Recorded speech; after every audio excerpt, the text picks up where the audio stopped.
It's 10:05, and I'd like to call this meeting to order of the Norwood Financial Planning and Supervision Commission.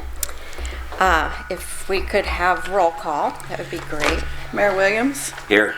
Council President Lake here. Mr. Swartz. Mr. Shepard. Mr. Vonderhaar. Here. Ms. Bowen. Here. Ms. Snyder. Here.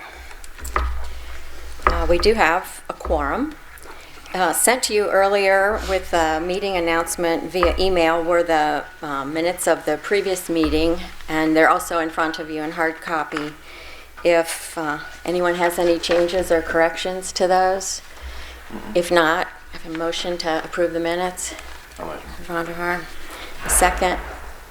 Second. Mayor. All those in favor, say aye. Aye. Opposed? We will turn to our next item on the agenda, which is the report of the financial supervisor. Anna Mary Thomas will be going over reports.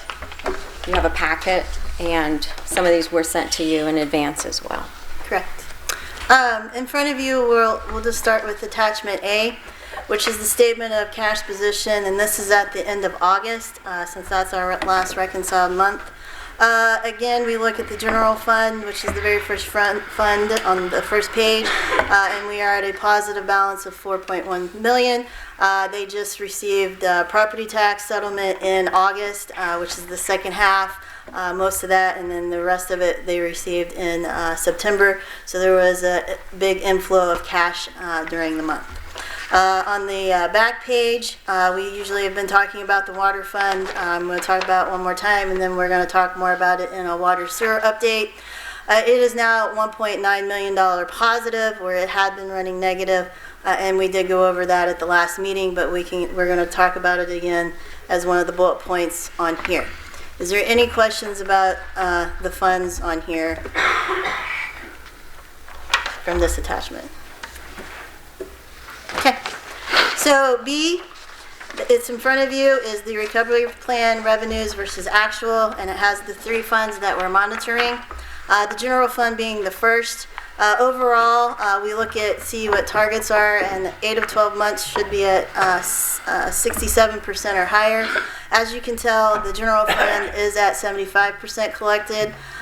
Property taxes, it's not fully collected. There is monies that came in September, but it is still below the estimate. We'll see that at our next meeting. Municipal income tax, we are above projections at the 8 of 12 mark at 67%. We're at 70%. Looking at the treasurer's projections, which are done by month, they are on target and it's looking like it may go over target, but we're watching that as well. A couple other ones I wanted to point out. Hotel tax, that is collected quarterly, so they have had 3 quarter collections, and we're waiting on the 4th. And then investment income, that is higher than projected. Now that one was new from last year. They started investing in Star Ohio, so we didn't have a full year of investment income last year, but we are going to see that this year. And that has a lot to do with what interest rates are, plus the balances that are eligible to be put into those types of investments.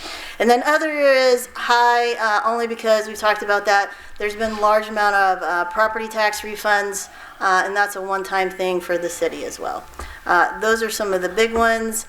Charges to services, that's where recreation is, and you collect way more recreation fees in the summer months, basically because you have swimming and other things going on.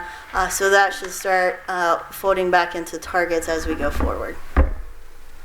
The other 2 funds on here are street and state highway. They are close to target amounts for revenues, but as you look at the expenditures and the fund balances, they are, not in the red at this time, and not many expenditures have been done from those funds as of yet. So, any questions on the revenue piece? Okay. So property taxes is done now, is that right? No, property taxes, they got a piece of that in August, and then there's a second piece that came in September, which I have seen, which isn't on here. Oh, okay. So there'll be some more. There'll be a little bit more, but I can tell you it will not hit projections. It'll be under. It'll be under projections. Okay. Like how far, like badly under or? I calculate, though, it's around 2.85 million. So that's below 2.95. 2.85? Yes.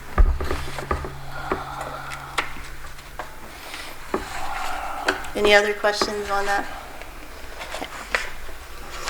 The next one is expenditures, which is C. Again, we look at target, which is 8 of 12 months. We want to see that they're below the 67%, and if not, then we're questioning why. And even when they're too low, then I'm questioning why. I'm going to go over the exceeding departments.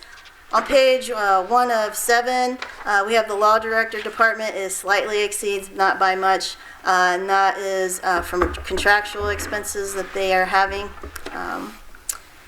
Page 2 of 7, we have the auditor's office. It is also contractual. They have had their yearly audit plus the work to put that gap conversion together that's mandated for cities to report, and most of that cost has already been spent, so that kind of tips the balances for the percentage calculations. So that should be alleviated as we go forward and we have more months. At the bottom there is the Safety Service Director's Department. It exceeds, in looking at this department, there was an insurance being billed partially out of this department and another, and the recovery plan really had it in one department only, and that's being corrected by the City Auditor's Office. So this should look much better the next time we look at this. Page 3 of 7. Transportation is a little high right now with the fuel prices and what was being projected. We're watching that with potential of that may need to be fixed with appropriations. The police administration department on that same page is exceeding right now. One, clothing allowance and the buybacks that are within the contracts have been paid, and then they're looking to staff things here soon too, so. So we think that'll be in line at the end of the year, or not? It should. Okay. We're watching it. Page 4 of 7 is the fire department. It is exceeding right now. There's been a large amount of separation paid, which was projected in the recovery plan. It is based on timing, so we've had these major payouts up until this point. So that is also tipping the scales. Plus, the radio lease debt was paid for the entire year also, so that cost is in there already. That also throws out percentages. That's why it's over. The city garage department, also they paid a debt in there as well. It was a principal and interest, and they have one more interest payment, so that also skews some of the percentages. Page 5 of 7, the health medical services. That one was extremely high last time, and that was fixed. They're slightly exceeding right now. Insurance is paid a month ahead of time, so that is skewing the percentage there slightly, but it slightly exceeds. It will be within the confines by the end of the year. Page 6 of 7, we've talked about the retirees benefit and the retirees health care from past meetings. The retirees benefit program has been paid out. I don't know if full now, because I know there was one that was, and Donna could talk about that. There's not much left to pay out for the year, if anything. And then the retirees health care, we expected most of those expenditures to come to the front of the year, and they have until the end of the year to produce claims as well. So that should stay within its budgeted limits. So all of those should be in line, you think? Okay. Yes. And then the debt service that is there, the majority has been paid out with principal and interest. There's one more interest payment to make, and it will be in line for the budget for the year. Okay. That's the general fund. It's at 61.5% right now overall. So overall, it looks good. The last page, 7 of 7, is the street and state highway. They are definitely below the mark right now, and I know there's things in the works and doing things with the streets. So those expenditures will be coming. Any questions over the expenditures? Okay. It's not the last one. Next to last is the bank reconciliation, which was not in the packet that was sent out, but is now in front of you today. You can see where their monies are being sent and what banks. The reconciling item is still around the $5,000 mark, around the $5,000 to $6,000 mark. So that's holding pretty steady going forward, and there's still work being done with that. Any questions over those? Do you want me to go over the lease thing now or wait? Everybody's good with the monthly reports? Okay. Yeah, let's go ahead and do the lease, that's fine. Okay, so E, that's in front of you. This was passed by council on Tuesday. That is correct. And I just want you to know that before we ever do anything, I contact these ladies to make sure that it's met with their approval. And yes, we did pass that on Tuesday. Okay, so there is a need to end a lease and start a new lease for printer copiers. You can go to the third page, and it kind of gives you the current scenario versus the proposed scenario. With the lease payments plus the maintenance costs and other variables, the new lease would be less than what the current lease would be. And those of the Millennium will be taking the old ones out at no extra cost and sending those back to Was where. there any lease termination payments or anything? No. Okay.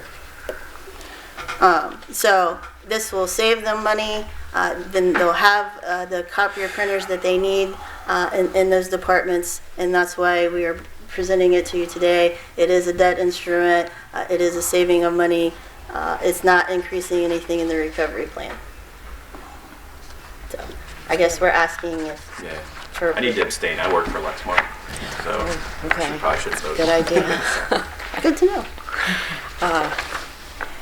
Does anybody have any questions regarding the debt? If not, if we could have a motion to accept this lease agreement, and that is one of the functions of this commission, is to approve debt of any nature. I will move that we approve the lease of the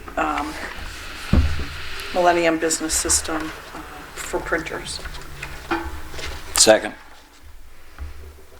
Mayor seconds. Maybe we should do a roll call vote on that. Do you want me to do it? No, that's good. Okay. Mayor Williams, Yes. Council President Lake, yes. Mr. Shepherd, Yep. Mr. Vonderhaar, Abstain. Ms. Bowen, Yes. Ms. Snyder. Yes. All right, by a vote of 5 to 0. We approve the debt agreement. Thank you.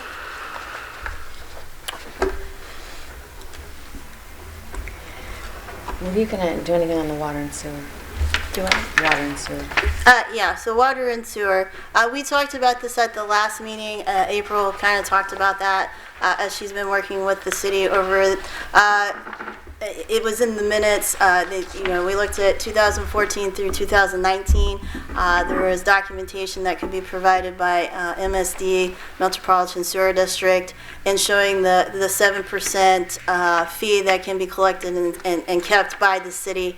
And that was the adjustment that was done between the sewer and water funds. That was around $2.some million. To move that, and we talked about that last time. Since that time, the city auditor's office has actually been going back and trying to figure out when it really stopped, however you want to look at it, and they have found that through 2009, those 7% monies collected for sewer was moved to the water fund like it was supposed to be. Starting in 2010, that did not occur. There's an analysis that's being performed by them right now for 2010 through 2013, and they are pulling the documentation to prove those numbers out.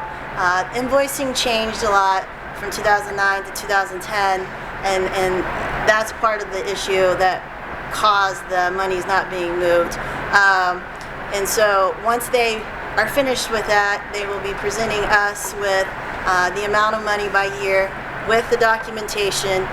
We will review that We will then have a conversation with them, and they'll have a conversation with their IPAs who are over their audits, because it's not in-house, it's being contracted out by my office, to make sure how they want to handle this next one in the same manner, and let them know that there is a potential to move more monies from the sewer fund to the water fund. I do not know an amount right now, and until my office is given that and we look through all of the documentation, I don't even want to speculate on an amount at this time. But potentially there's more movement of money coming from the sewer fund to the water fund in the future. So we think like the funds are there, they're just, I guess the money's there, it just was in the wrong fund. Correct. So it's a 7%, so the billing and everything is done by the city of Norwood, but all the services are done by the Metropolitan Sewer District. So it's really a flow-through fund, but the 7% is to help offset like their administrative fees that they have and costs that they will have for doing the billing and reading meters and all that stuff here at the city, since they perform that. So all that revenue is put in the right bucket, and we had looked at that as an analysis. The monies collected are going in the right funds, but there was an agreement between MSD and the city of Norwood that 7% of the collections can stay and go against the costs that they incur for those administrative duties. And so in looking at that, things have changed on how that's presented to the city, and that's part of the reason things weren't moved. And the reason it's moved is because it's the water department that pays those costs. It pays those billings, the mailings, the employees that go into that administrative cost. So moving the money from the sewer to reflect where the expenses are in water is what is needed. Okay, so it's just a balance sheet reclass. Correct. But we want to make sure we talk to the IPA that is shown correctly for them and for their audit purposes. So. All right, that's a good update. Are there any questions about that water situation? Okay. The next item on our agenda is to discuss as a commission the status of the Norwood's current financial recovery plan. And as a segue to that from the water discussion, the mayor's indicated that he'd like to put the water system rehab, whatever that is, and you're going to get more information on that in the next month, as I understand it, into the plan. As we go into this discussion, I'd like to indicate in the audience we have two people from Columbus with us. Dave Thompson's here. He heads up the local government services section at the state auditor's office. And Barb Matei-Smith's here, who is heading up the financial services section at the Office of Budget Management. We're going to have a discussion here about this plan, but I want to welcome you to join this discussion if you have insights as we go along. It is a decision of the commission, all 7 members, as to how we proceed with financial plans. So we already know that the water is one piece of the consideration. But for the last 2 meetings, we've had resolutions regarding Norwood's financial plan, and the resolution at the last meeting was predicated on obtaining a better understanding of what the State Employee Relations Board was going to rule, do, whatever. So that time has passed, and it's really pretty clear that CERB is not going to resolve the issue, at least at this juncture, which is where we were at our last meeting, thinking there would be a decision that would, in a way, impact the plan immediately. So we don't have that with us today as the next absolute step. But what we do need to give consideration to is that the plan's been in place now since March. It's been 6 months. All financial plans, as they're constructed in communities and per statute, are built on assumptions. And the assumptions we made for the plan, Anna Mary just ran us through the numbers on where we are on that. But there are other assumptions built in as well. And it's not unusual that a community has to revise based on an assumption. And sometimes the commission will have an ingredient in the plan, be it a tax levy or some kind of opportunity that they see to generate revenue, that's not going to happen. So the commission then has to say to the community, you need to go back, because that's not a realistic assumption. As a reminder of where we are with putting together plans, I'd like to pass this out. It's in draft form, but it's something that OBM's put together, just pretty much describing the role of the commission. And these are items that you know from doing this plan. We've had 3 with Norwood. And the legal requirements of 118.06, but then also on the back page, some practical considerations that need to be thought about and reasonable expectation of implementation. The Norwood plan, of course, had been put together with the idea that there were going to be some changes in healthcare and there were going to be some changes in staffing. With those not on the horizon, I think we need to think about as a commission if we want to consider saying to the city, perhaps you need to go back and redo your plan based on current assumptions. So I would welcome your insights at this point. I don't have a place particularly to land this, except it is September, and we aren't in alignment with the plan. So the 2 assumptions that are proving to have not played out. One was healthcare modification, Shared costs, shared cost, and the other one was staff reduction. Personnel levels, yeah. okay. Those are the 2 primaries. I haven't gone through it with a fine-tooth comb, but those are the 2 that... And both of those are bound up in negotiation and various means of trying to come to some resolution. That's correct. Which, the hope was that would have happened. Right. And it hasn't. If I may. I was given an explanation this morning, a discussion this morning, that the possibility of OMB, am I saying that right? OMB? OBM. OBM. OMB is the feds. Sorry, Dave. Anyway, was going to say that we should probably follow the contracts as said. That not being said, let me go back, because I've got a lot to say. This is not necessarily all on the unions. Some facets of the city have not done very well in promoting this. We've had councilmen trying to backdoor and do backdoor negotiations.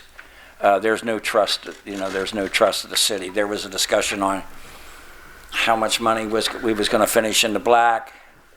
There was discussions about that. And it's no help to us at all trying to do the negotiations. What I am glad to finally see is a resolution. It's something I've been complaining about for months, is the conflict between 4117 and 118. And nobody wants to grasp it. We go to SERB. SERB rules on contracts. Did we follow the contracts? No. Why did we follow the contract? Because we couldn't follow the contracts because it wasn't in the plan. It did not fit the plan. Every time we've gotten an offer or had a discussion with the unions, we do a cost analysis. Some of the unions have complained that we have not talked to them. They're whining about that. That's not true. We have. When they tell us to negotiate with what? If we cannot violate that plan, which we can't, then we can't offer anything. So our hands are tied. And I've said this time and time and time again. The people that are in favor of this plan, the ones that I drew it up, yes, but Anna Mary and April did it, are running for cover. These are all facts. And it's all the mayor, and it's all Joe Gears. We need direction. And if the state comes in and says that we have to follow this, that we have to follow the case, we'll go under. We won't be able to do it. But there's absolutely no trust in this city. I'm on my way out. I got 3 months to go. I won't shirk my duties all the best I can. But I can tell you this, I'm not going to be negotiating on Christmas Eve this year. Well, we have the ability to amend the plan. I mean, Well, the city has to Yeah, right. present it, yeah. Right. And we talked of this last time, that it needs to be a viable plan. agreed. Yeah. Agreed. So, yes, the plan can be what it is. I mean, it can be reconstructed, however. When we went up to Columbus, we tried to subpoena people. The Attorney General blocked those subpoenas. The auditor didn't want to talk about it. Nobody up in Columbus wanted to talk about it. We got that Columbus stare. Nobody wants to address the issues. So if CERB's responsibility is to deal strictly on the contract, because what we attempted to do is get in 118. We were blocked. And you know why we were blocked? I believe because they don't know what to do. It's a conflict between those two. And I've been yelling this for 6 months. It's a conflict between 4117 and 118. And everybody's looking for an interpretation. We were looking for an interpretation. The bargaining units were looking for an interpretation. And all this city's done collectively has made it worse. It's made it worse. And so if they say, well, we must bargain, can we bargain and come to an agreement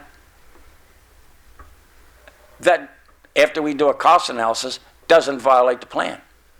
Are we going to be able to do that? No. So therefore, how can we collectively bargain? And and if the state came down and said, you have to do this, you have to do that, that would help. That would help, because if, the way I understand it, if we follow those contracts exactly, we'll go under. And, you know, the threats running around, well, you'll have to close this department, you'll have to close that department. This is the same rhetoric I've heard for 30 years. And I'm hearing it on my way out. It's the same thing over and over and over. We have tried to follow that plan. And yet, on the other hand, how can we negotiate with bargaining units when, if we go over the plan, we can't do it? So, collectively, this has just been compounded. But I'm glad that the state is saying right now, if they say under 118, and I don't know whether they're saying that or not, but if the state says under 118, they indicate that we have to honor the contracts, or we have it's debt and we must pay it. That's one thing. And I don't know whether that will ever come to pass. But if this commission meets once a month, we're at the end of September. I don't think it can be, can we accomplish it? Can we get it all done? Can we get the guidelines? Can we get the rules straight? And I keep saying this too, and this is an election year. You've got two things. You got people backdooring, causing issues. And then you got other people that are hoping that we'll get beat up for 2 months and it'll all be settled for when they come in. And this is facts. This is what we deal with every day. So you understand. So this commission and you and everybody here understands. This is being right up front. And if somebody can challenge me on it, I welcome it. But we have tried and tried and tried and tried. And the fact of the matter is, the bargaining units, I'll give them more courtesy than I get in return. They're doing what they can to represent their membership. They're doing what they're supposed to do. But we have to do what we're supposed to do. everybody's quick to understand one issue, but they don't want to understand the other. And so if the desire is to go ahead and I get clear direction on what we want to do, but I was going to talk to Kelly Babcock, our attorney, and I was going to ask the head of the negotiating committee for fire department and the police department and their attorneys to sit down in a room, because we've done it just not recently, and say, what do you want to do? Here's what we're going to do. We're going to go negotiate, but we are not going to exceed the plan. Every time we get a recommendation, we're going to cost it out. If that's what you want to continue to do, you're on a short leash. I'm not going to be messing with this in December. And if that's what they want to do, fine. If they don't, then I suggest you want to push it to the next administration and the next council, go ahead. But we're not getting anywhere. And I'm glad that the state is starting to have a thought process on this, on which direction we should go. This is a no-win situation, but yet it's critical. It's critical. If we don't get, if some resolution is not made to this, because I personally believe, and I'm not an accountant, and I'm not an auditor, and I'm none of the above, but I think it's going to get better in this city, unless we self-destruct. And that's my thought. I'm just glad that the state gives some indication that they understand the contractual issues, although I was corrected earlier today. You don't deal with contract. Well, it's an expenditure, and it's your largest expenditure, so you have to deal with it in some form or fashion. So that's where we go. If the bargaining units want to sit down and understand that we're going to follow that, that's fine. We've been ordered, I hope I'm correct, Kelly, to negotiate. And I said to Kelly Babcock this morning, how can I negotiate, or how can you negotiate, or how can the city negotiate when you've got a leash on? When you've got that plan that we're supposed to follow. And that plan looks, I'm correct, 2 or 3 years down the road for solvency. And so if you negotiate and they say, okay, we'll do this year, then we want that next year, and then we go the year after that, we want to go with that. Well, if you project it out and the funds are included, it violates the plan 2 years down the road. Yet on the other hand, we're right back to the same thing. They don't trust us. They don't trust the numbers. They don't trust the intent. And why don't they trust the intent? Because there's bad information being put out. It's as simple as that. This is not numbers and balance sheets and everything. This is small town, vicious negotiations in politics. Maybe after November, everybody will have a good idea if there's changes and made which direction it's going to go. But until that happens, I don't know. I'm almost at a loss. I've done everything I can. Everything I can. And, but that's what I'm supposed to do.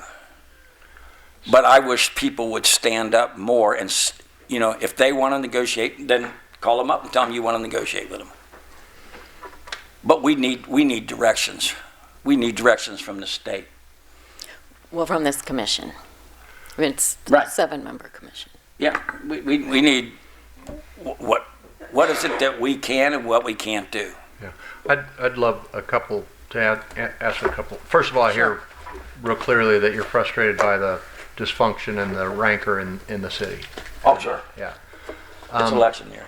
The current contract with the unions is expiring soon. It never expires. Never expires. Technically, it's expired, but there's a clause that states it'll go until the next contract is in place. And the next contract is always negotiated? It's being negotiated now with, Okay, and- with the different And so, unions.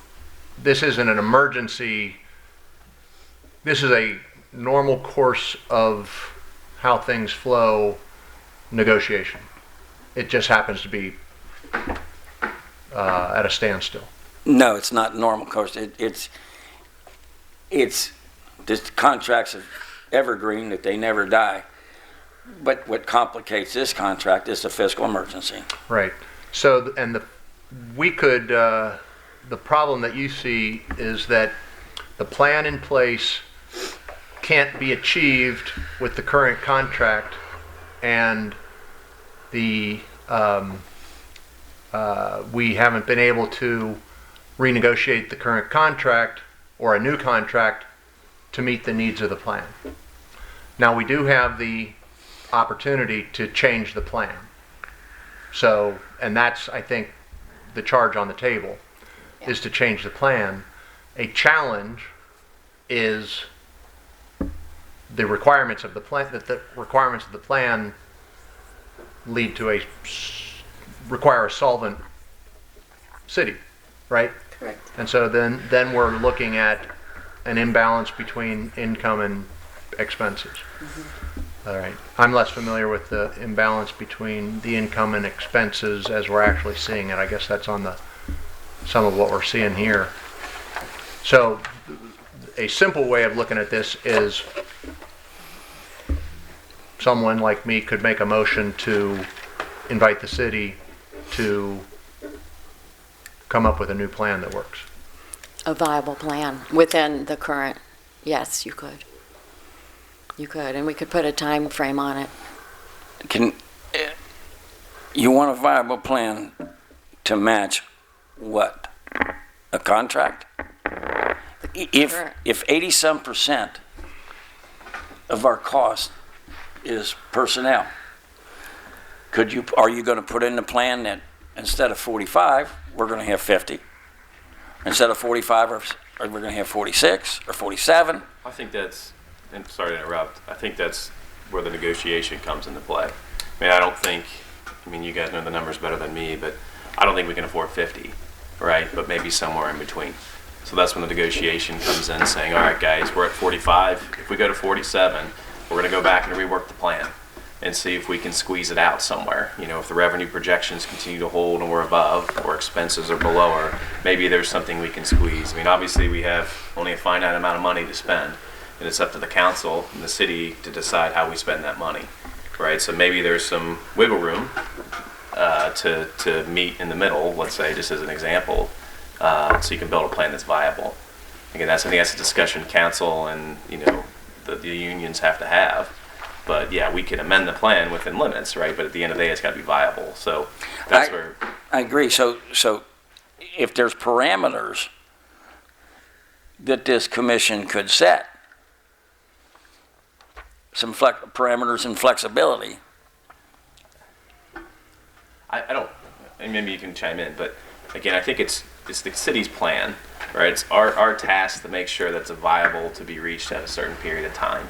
How you get there is up to the city, right? So again, I don't think we can give recommendations saying, hey, go to 47, because it's up to the city how you spend your money, right? So I think you got to develop the plan to make room for negotiation. And that's at least my thought. No, that's I right. have a question with that though. And only because the supervisor is right. Unless they have negotiated said terms, if we're doing a update to the recovery plan, we would have to follow what is in place, is what you're saying to us, saying that's the intent to take it to the current contract, and any negotiations would have to be in writing for you to take that as a viable update to a recovery plan. Otherwise, you won't, correct? We won't what? Take that as, if we don't have something in writing from the unions, or a negotiated, this is what's going to happen, that new recovery plan would have to be at what the evergreen clause is with the current contracts, correct? Yeah, I mean, I think they need to go back to the plan and figure out how much room we have. And then Yeah. they need to come together and agree on And if something. you're going to live at that level, then what it means for other dimensions of the community's budget and what it would take to balance that. Because there will have to be substantial. But it's not a Changes. requirement that the plan be set up using current contract details.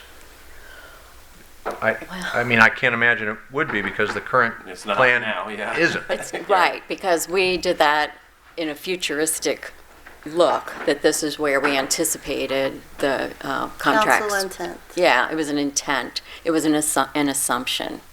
And that's where we're sitting here today So saying. Is that no that longer? assumption is that, doesn't- Good, yeah. Yeah. and is that that's simply where- bad practice, or is that like forbidden by people who control this process? Well, it's, That would be- it looks like Barb wants to say something on that, too. If you don't mind, I think that in any plan, there's assumptions on future activities, right? And that's part of the recovery plan. Those are part of your recovery items.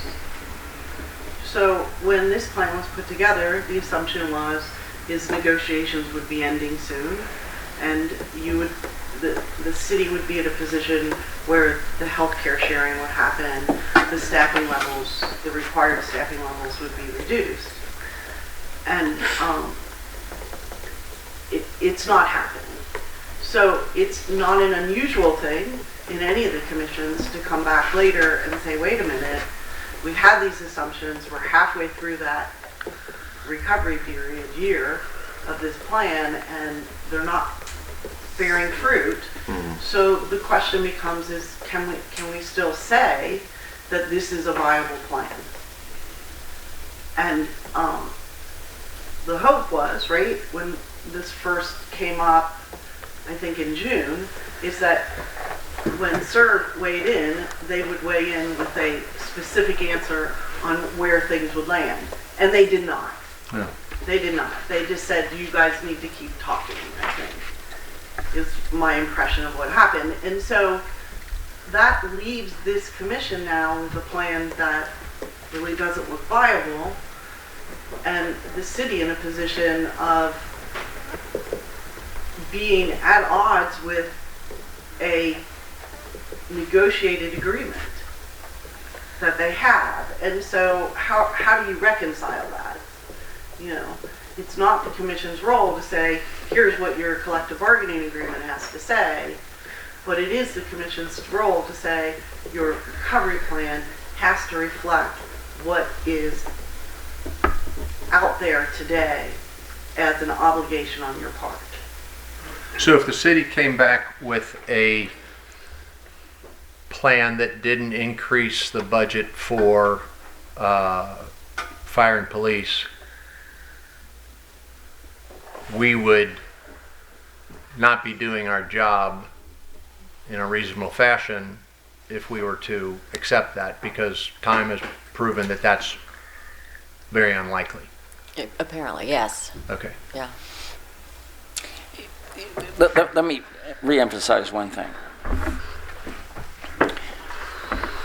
What the city attempted to do when the unfair labor practice was filed was to state our case in 118 for the CERB board. And we attempted to subpoena people to testify. The Attorney General and State Auditor opposed that. And so we could not subpoena anybody to testify in front of CERB board to state the situation with 118 that the city's under. So therefore, the CERB board ruled against us because it was we did not follow those contracts. We've said that all along. We did not. And when I said in an attempt to open dialogue, I sent a letter to the chief, both chiefs, and said, start the hiring process. Let's get it going. And everybody went in an uproar. You're violating the law. You're guilty of a misdemeanor. Council said I'm sabotaging them. It was all, and it was an attempt. It was merely an attempt to get people to start talking again. And it did. We talked for a while, but then we couldn't get it accomplished. It just would not. I may be wrong, but there was an offer made. We'll do this. We'll do that. But in the second year, we want this and we right away we cost it out, and it's not viable. Now, I don't know how we can get a plan ready. Be October here for long. But what I was thinking about doing, I had a brief conversation with Kelly Babcock this morning, is having the union leadership from the two biggest departments, 430, 278, 914, anyway, and have the leadership from the bargaining unit of the fire department and their attorney, and the leadership from the police department and their attorney, and sit down in a room and say, look, we're going to continue on to follow this plan. And if we had some idea in a short time frame, which I don't think will ever get accomplished, to have a plan put together, a new plan put together, and revise it. And what do we revise it to? Am I making myself clear? And get council to pass it before an election. So this is the part of the problem. And everybody says, well, it's a communication problem. No, it isn't. We've tried to communicate. We're limited. So I'll keep trying for a while. But how far I'm, willing to continue on with this is, if it's futile, then, that's why they have elections. But I'll do the best I can for a period of time. And my thought is to have one final meeting with both units and their attorneys, rather than set up one here and set up one there and set up one here, and get a sense of direction. Because after the ruling from SERB, I'm sure that they'll have their interpretation of it, which is fine. But we'll make an attempt to sit down with them. But that's going to be. And maybe I got off the subject, but I'm telling you, there's that intangible environment that the city's operating under now. It's intangible. It's very effective, and it has a really profound effect on our operation. And that's because of elections. And so my thought would be, if a new mayor would come to me and say, I'll take it, you got it. And if there's a new council that takes a different look at things, down the road it may help. So what latitude do we have to wait until new mayor and council are seated? Well, in the natural course of things, the plan would be updated annually. Which would be March. Yeah, that would be March of 2020. But the fact that the assumptions are so out of line with the reality, it takes us to that troubling area of if it's viable or not. Yeah, what's hard for me to understand is if we were to update our current plan by simply closing the gap between what's in the plan that doesn't comply with contracts to a plan that does comply with contracts, where would we stand? I don't know whether the revenues... There was a draft that was presented by the city auditor's office, Jim Stith, in a council meeting that had a draft update with putting it to full complement, and that was, I don't remember, Donna, was that in July? there is a draft plan out there that shows potentially what could happen if fire and police are taken to full complement within the 5 years of the recovery plan, which our office did look at the piece that was increased for police and fire at that time based on full complement. So there is that document out there. And it Boy, does take out the capital plan expenditures as well within that draft document. Is that the July 26th, and you're referring to that? It was a July, I do not know what date for sure. It was presented by Jim Stith. I know it's not our job to put the plan together. Right. But at the very least, that would be fascinating to see that updated, including water. Marcus, do you and- have that? I can look for it under his file. I mean, I have it, I don't have it with me. My does recollection show it is at that at the end deficit. of 5 years, it was like 10 million in the red. Is I that don't correct? remember for sure. I don't want to say a number for sure. But it does show them the deficit going in the future years. And it has to be a 5-year recovery plan. And it has to be viable. And as you look on the paper she gave on the draft on the back, one of the practical considerations is it should incorporate a review of any capital plans to ensure financial recovery will not be impacted by changes in capital expenditures. So those would still have to be considered and have a full impact on the plan as well as the contracts as too. Did the most recent capital plan, forgive me, did the most recent projection, 5-year projection, include what we know about our water system? No, because the capital plan, I don't remember if the capital plan had water stuff in there, but the recovery plan does not. I do not remember for sure. Donna, you may remember. I don't, and I don't have a copy with me. It was more addressed to the general fund, street and state highway, because both of those funds were placed into, they were part of the deficits when they were declared an emergency. So those were definitely within that capital plan. And I'm talking about the Yes, I know. Sorry. The water tanks. Yeah, So at water the time that tanks the are- capital improvement plan was considered, there was no issue that we knew of about the water tower. Right. So it included things like fire trucks, police cruisers, street improvements, public works, fixing the hole in the back of council chambers, Yes. those types of things. Right. But projected out 5 years, different vehicles for various departments. But the water system was not part of it because there was no we weren't aware of it. urgency, at we the weren't time. aware of that. And the capital plan in draft was then implemented within the recovery plan, and it was an attachment to the recovery plan to show what those needs and items were that were being brought into the capital plan for the first time, because we requested and required them to do a capital plan so we knew what the needs were that were affecting those funds. Is, just a quick, as far as the water situation goes, we are in the process now, the second tank has been drained, and they're in the process of bringing it back online, rehab it and bringing it back online.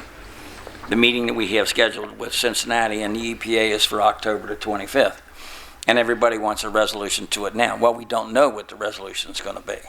We just don't know. When that tank's brought back online, under the auspices, under the total control of the EPA, then we'll know. And then we'll take it down and we'll meet, and that's when, with Greater Cincinnati Water Works, the EPA, and Norwood, and we'll have a better assumption then, because there's been fluctuations on what we would need and what we won't need, and what we propose and what we do and what we don't do. Everybody wants the decisions now. You can't make a decision, as far as I'm concerned, until you get all the facts.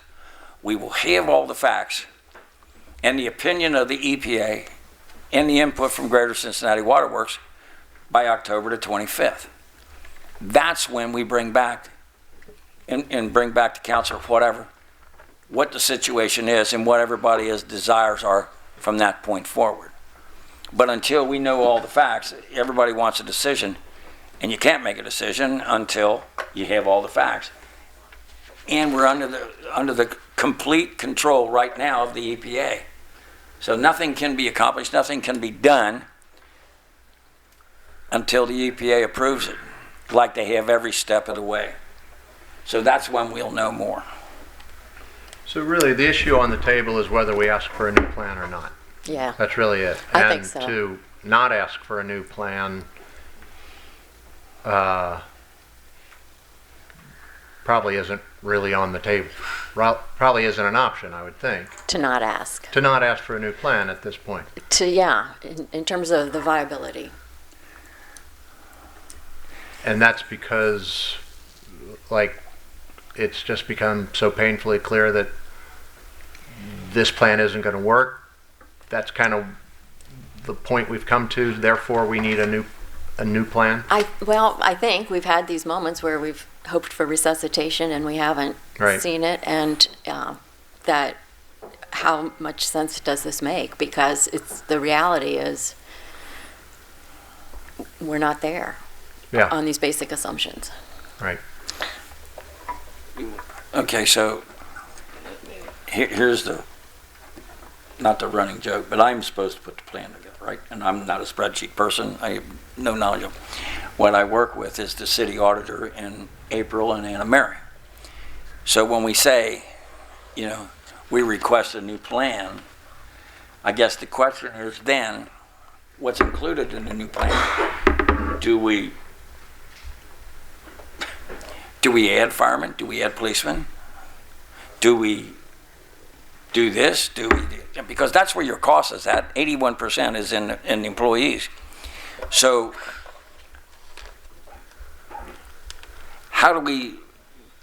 what numbers or what do we put into the plan to match our numbers?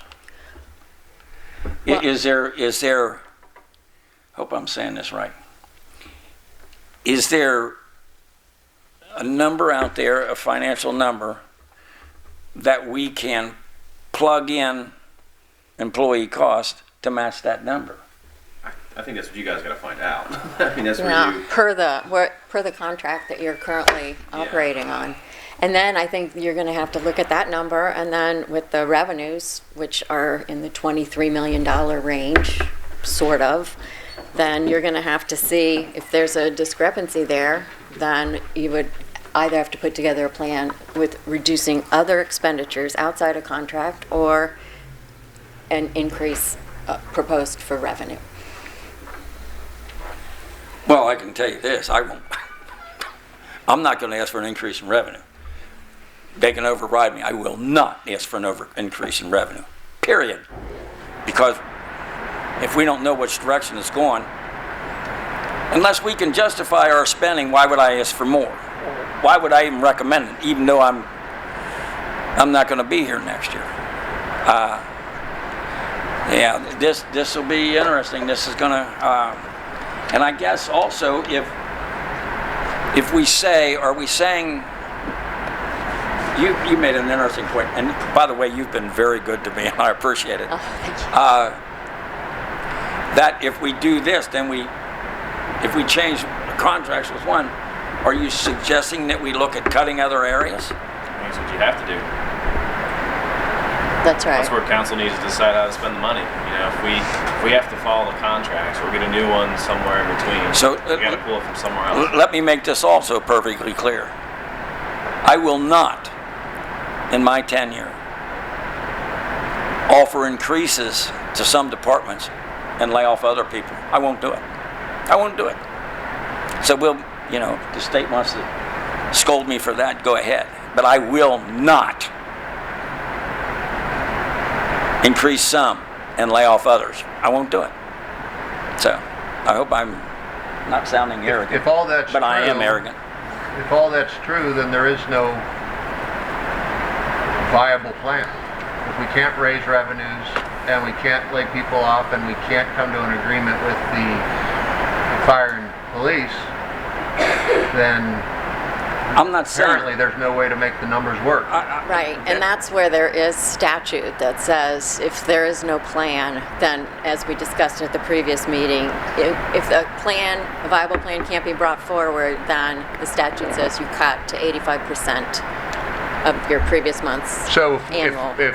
so when would that 85% mandate kick in? It would kick in right away. Well, You would have to say, agree today that you want the plan amended. And if the plan cannot be amended showing viable, is my understanding, and nothing comes to the table, you can either give them an extension or at that time say, well, this is not going anywhere. This is my interpretation and my understanding from what we talked about, that it's down to, well, it's not viable, and it's an automatic 85% at that time, unless an extension is given saying you got 30 more days or whatever to come up with a viable plan.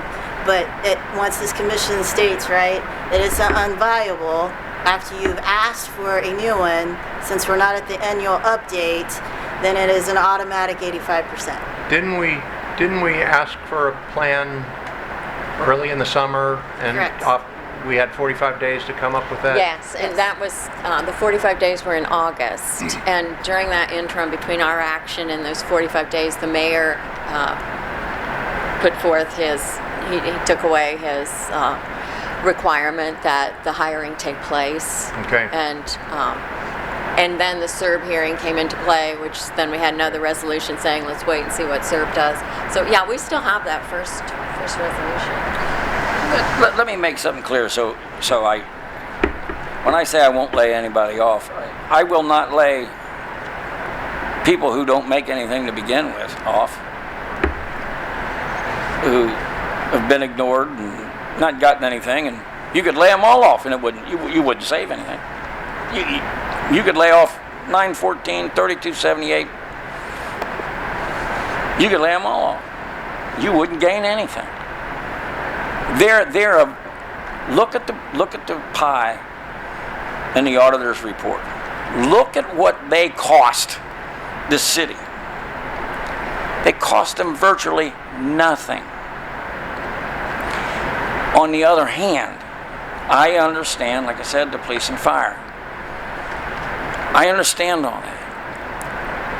But if the intent was to say, okay, we'll hand out raises, but then we're going to lay these people off, I can't do that. The other thing is, when you say about a tax levy, we're not going to do that. Find anybody that's running for office now and see if they're in favor of a tax levy. You won't be able to find them with a search warrant. They wouldn't touch that for anything in the world. Are you kidding me? Because they won't get elected. Because nobody wants to pay for it. And while I'm on a roll, one closing thought. Going back in history, when the state came in, we was in fiscal watch, and they did a performance audit. And when they came down, they had, I don't know, a couple of guys that used to be policemen or something, I don't know. And a couple of guys that had only been firemen for a year or two. They never even talked to the fire department or police department. And so we told them, for example, look around this city. We took them around, look around. There's a chemical company here, a chemical company there. We have this, we have that. This is what, it has to be looked at. And one of the things we showed them, which was amazing, it came to light the other day. If you go around this city, you look at certain neighborhoods and the proximity of the houses next to each other. They're within 4 or 5 feet. And then just the other night, this is off subject, in Columbia Heights or something like that, Cincinnati had a fire where the houses were right next to it. It took 70 firemen to put it out.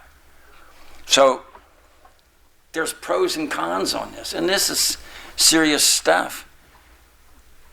And if I failed, I apologize. I've done the best I can to get this thing settled. And I apologize for not being able to do that. But I've given it everything I've got.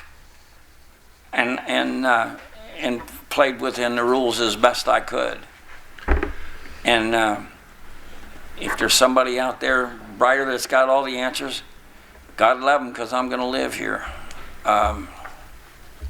It's just, unless we can sit down and those bargaining units can say, let's try this, that's fine. Other than that, I don't know what we put in a plan. So I, for one, really appreciate your service to Norwood, and I know you've worked very, very hard. So thank you for that. Yeah, well, you know, somebody said so's a squirrel, but he doesn't get anywhere.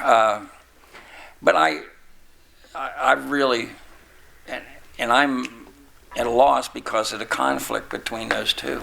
Right. So, couple questions. Are we able to punt this or to not ask for a plan until new people are sitting in city government seats? We could. We could. Another question. So the 85% won't kick in. We're the ones who bring the 85% upon ourselves by requesting a plan and no plan comes forth. Right.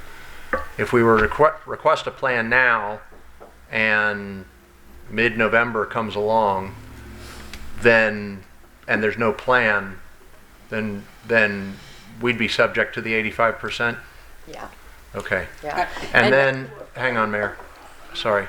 And then, who determines how that 85% is spent? It's a reflection of a previous 12 months, month.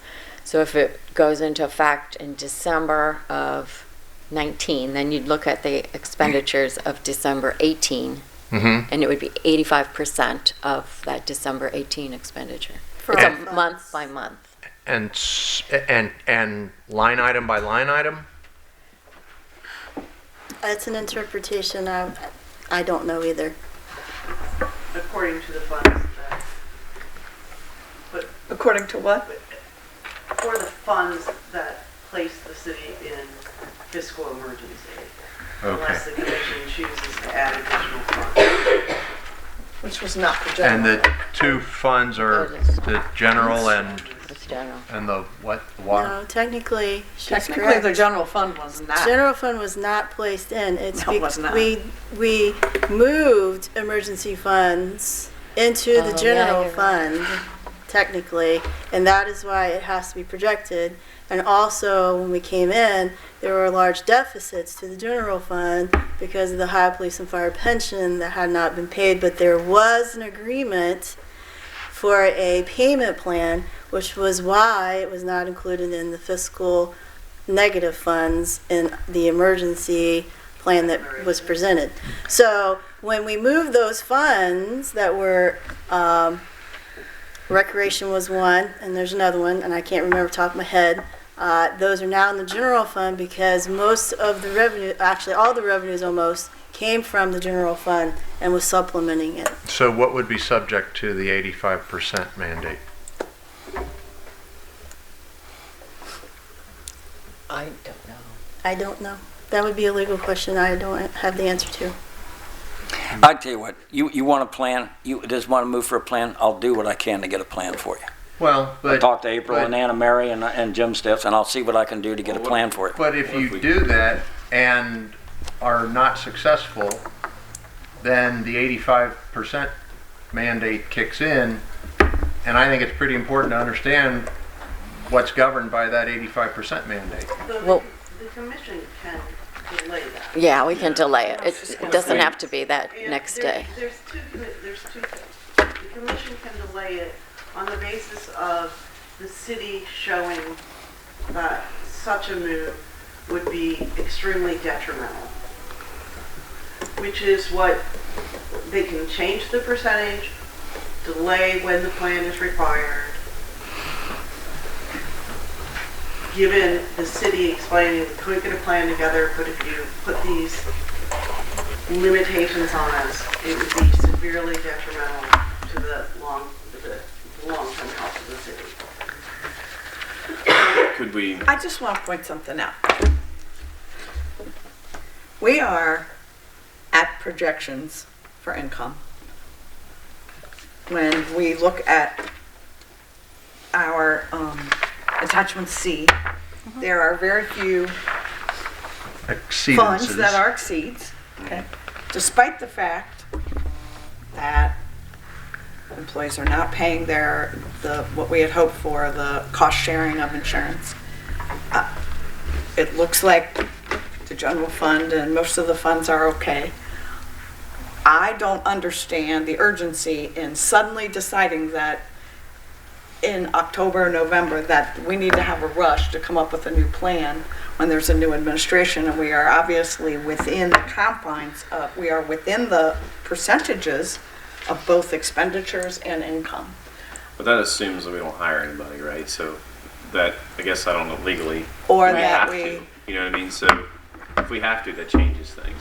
I Can I hope, suggest- my hope is that the urgency will be that hopefully something can happen within, Yeah, rather than have the dog wag the tail, maybe we need, the tail wag the dog, we need the dog to wag the tail. So, you know, hopefully in the next couple of months, there can be, because of what potentially can happen, Yeah. hopefully everybody wakes up well, and that's what I says, say. let's negotiate, and then do the cost analysis Yeah. and revise the plan. So, And if that's not possible, then I don't know, if it's not possible, then I don't understand why we couldn't wait for a new administration. sure.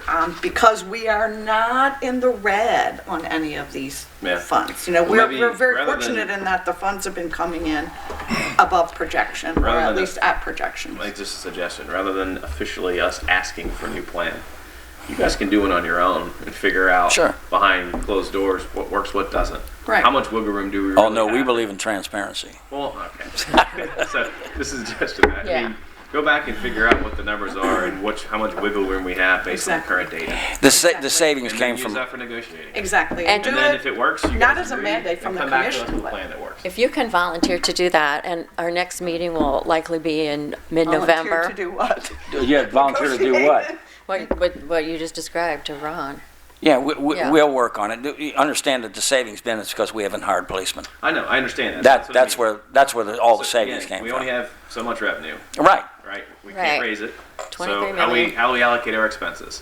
So go back, figure out how much wiggle room we got. It's painful, I understand, but what can we cut if we have to get in and then negotiate with fire and all the unions and say, guys, we want it back and scrub the numbers. This is what they look like based on where we are now. And this is the forecast. So we have this much wiggle room. If we have any, I don't know. Here's what I'll This is what do, we can do. so you know ahead of time. Here's what I'm gonna do. I'll invite the police and fire bargaining units with their attorneys in to find out. And then we'll sit down with Anna, Mary, and April and look at numbers and see what we can possibly do. And bring in some alternatives. To our next meeting. Yeah, am I Okay. obligating you to too much, Ann? I'm sorry. Well, I want clarification, since we're asking something to come to the table and our office is involved. So, Mr. Vonderhaar has said, look at what costing stuff and actually cutting things as well. So you're not just saying the negotiation portion I'm of, just saying, but you're saying the whole thing. Again, it's really Yeah. a look at the whole thing and not just what, if we stay a compliment or if we make these negotiations and stuff, right? Because right now, we would have to show it a compliment, which has been done once by the city. It would have to be updated to show a more reasonable 2019, since we're now into September and going forward. I mean, that has been done. That piece has been done, and the capital has come out, which we have already stated that has to be looked at as well, and we've said that's Yeah. not viable. So what I guess I'm asking is, what is wanting to be presented at this commission and when, to better tell you whether that is plausible or possible from the city and our office. Is that fair, Dave? So I'm not clear on what we're asking either. I get that we're saying no to the plan being updated for now. At least that's what I'm Yeah. gathering. But I'm not quite sure on what you're requesting of the city and really our office as well, because we'll have to look at stuff. So, Do you want us to bring in again, with the mayor's cooperation here, to bring in something that shows what a forecast would look like at a full complement? I'm sorry, Rob. I'm just thinking, I think that's we're in an done. impasse, right? So the city says we have to follow the plan. And then obviously the union has their needs, right? So if everyone's stuck in the middle and we're binded by this plan, which I understand, then the plan can be amended. And I don't necessarily want to start the timeline for that because there's a penalty, right, if we can't make it work. So I'm saying the city and the unions work together, figure out, prioritize, and council prioritize how we spend our money. And if behind closed doors or however it works, you guys can come to an agreement saying, all right, this is where we're going to be, guys. You know, obviously you're not happy with current levels. We can't get to the 50. can we meet somewhere in the middle? Again, that's for them to figure out, and then they come back to us with a revised plan that's viable, then we can vote on it. If all that doesn't happen by the next meeting, you know, do you want something brought into the meeting? If that doesn't happen, then do you want the worst case scenario brought into the meeting that shows full complements? Sure. And then some sort of assumptions related to capital outlay? Yeah, I mean, I will work on a plan. I'll work on a plan to work with April and Anna Mary and Jim Stiff, and we'll come up with something. Not necessarily a plan, but a scenario, I guess you Sure. could say. what else? But prior to that, then I'll sit down with the police and fire, you know, to kind of gauge the temperature and see where we're at, and kind of indicate, and I think the Chief McCabe is here now, kind of indicate where we at, and him being part of it, he'll know. So once we sit down and we have a talk, and everybody starts to see now the big picture, where we're at, and what your thoughts are, and what the states are, maybe it'll help. And with that, after we meet with them to get an indication from them to test the temperature, then we'll go from there and start meeting with, I'll meet with April and Anna Mary and Jim Still. And we'll, Joe and I and Kelly, we'll meet with them and come up with something by the October meeting. It would be a what if, what we're talking about is what ifs, and what is known at that time, and that would not go through, potentially be through council though. This is all draft and what I ifs, just want unless them there's to- negotiations and finalized things. So I'm just doing a I clarification. understand. So I'm just saying, what I would do Yeah. if I was on council, let's run some what ifs. What Okay. can we afford to pay? Right. We got to make some tough decisions about what we potentially cut, how we allocate our money. That's the only way this is going to get worked out, in my mind. So Right. not just administration, but council too, and looking at it. Yeah, So I the mean, I entire think they- city I don't and necessarily looking need at to vote things. on anything. I just think they need to do it behind the scenes in a negotiation effort to figure out where we end up. Because both are dug in, right? Mhm. Right. So, got to meet somewhere, guys. Right. So, let's figure out what we can and can't do. And then let's go from there. I don't want to start the timeline necessarily right now, because I personally don't want to impose the 85%, you know, but, you know, that's potentially what we're facing. So let's give the time, let's give council, let's do our best efforts to try to work this out one last time. And if not, then we'll reconvene and figure out what to do. Okay. Melissa, is there a way to understand what the 85% would apply? We can get clarification on it. Yeah. Yeah. We'll work on that. I mean, it's possible that it would be completely ineffective. Well, If it's- especially since the general fund wasn't part of the Right, fiscal that's what emergency. I'm wondering. It's a device that isn't utilized very frequently. It was utilized a year and a half, a couple years ago, and the community, it was a surprise to the community that it applied to. What didn't have the nuances of Norwood, but it was thought that it would be a terrible thing, and it ended up being enlightening. Then they finally did get to a plan, and they are on the road to a financial recovery now. So we'll take a look at that for what that means for Norwood, and we'll have that for the next meeting. I want to thank you, everybody here, for this meeting, because after the CERB ruling, it raised a lot of issues. We've had a lot of conversations last night. We've had conversations this morning, and it's been enlightening, and I'm almost optimistic. I can't believe I said that, but I'm almost optimistic that this might have been just that little something that we need to push it forward. And we will make every attempt to get that clarified for you. And we will, like always, we don't make any moves unless we check with our financial supervisors. Nothing. We don't do anything. We cost it out. We have conversations. So we will do all that, and we will get it ready for you at at your next meeting. Are you okay with this approach, Lauren? Yes. Just wanted to be Yeah. sure. So it sounds like we're going to be informal at this moment as a commission, though. I hope this has been a constructive conversation, Yeah. and that it does highlight the need and the immediacy of getting some alignment for this city. Any other comments? Okay. I'm mindful of the time. I apologize. We're way past the hour. Report of the mayor. Do You have heard it? enough? Okay. Report You of the surrender? report of the city council president. In the interest of time, just, it's only been a month, so, the only, you asked me about the retirees' health care. There, as I said before, there were two appeals of denials, and those were approved.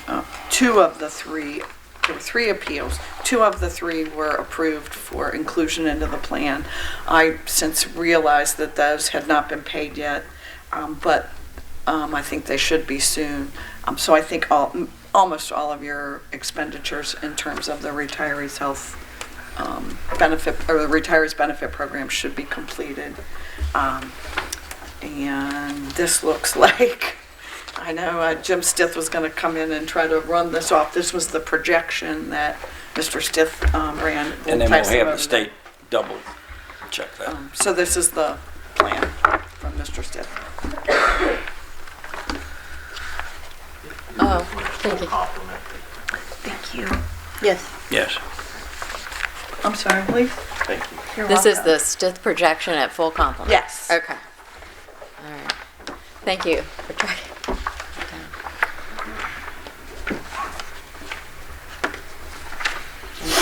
Did you have anything else, Don? No. The meeting date we were thinking about, and we can kind of put it there because we were thinking about the possibility of formally requiring a plan, but I think we probably should still stick with that date to look at November 13th, possibly. That's a Wednesday. For the next meeting. I won't be available that day. The 14th? I will be traveling internationally. Okay. I think that week. All It's- right. It's either going to be the first week of November or the second. I'm Okay. not sure which. The first or hopefully- the second? Yeah, So- first week or the second week. I'm not So the sure. week of the 19th would be better for you? For me, yeah. So then Okay, I'll be in well, town. let's look at the week of the 19th. The 18th, I mean? Yeah, sorry, Okay. 18th, yeah. Any of those days are good for me. Yeah. Yeah. Marcy or I can work it out. So we're not going to meet till November the 18th? Yeah, that gives you guys some more time to. hopefully- Yeah, I mean, maybe we could, Well, do you want maybe us? a miracle we will could- happen and we can contact you, we can have a special meeting. Well, we could meet the end of October. Yeah, let's be, can we put it on as tentative? Sometimes you need to kick people, Sure. The week of the 29th? thanks, Joe. October. Are you clear Sometimes about you that? need to speed it up and force people to, What are we talking about? Well, the mayor's, Yeah, I know. I'm sorry. What date are we looking at? well, look at the week of October 28th and see if that week has availability. Yeah, I can. That would work well for me. Okay. Wednesday would have to be same time as this meeting. Tuesday and Monday would both work. Yeah, Tuesday works better for me. Tuesday's Monday, better, Tuesday, the yeah. 29th? Sure. Okay, and you two decide the time, what would be best? I like it earlier personally, but it doesn't matter. My Wait a calendar's. second. Yeah, I wait a any minute. time is fine with Wait a me. minute, please, I'm sorry. Melissa is transitioning to a new job with the department, so come that meeting, I will be the new chair. So, Congratulations to you both. Thank you.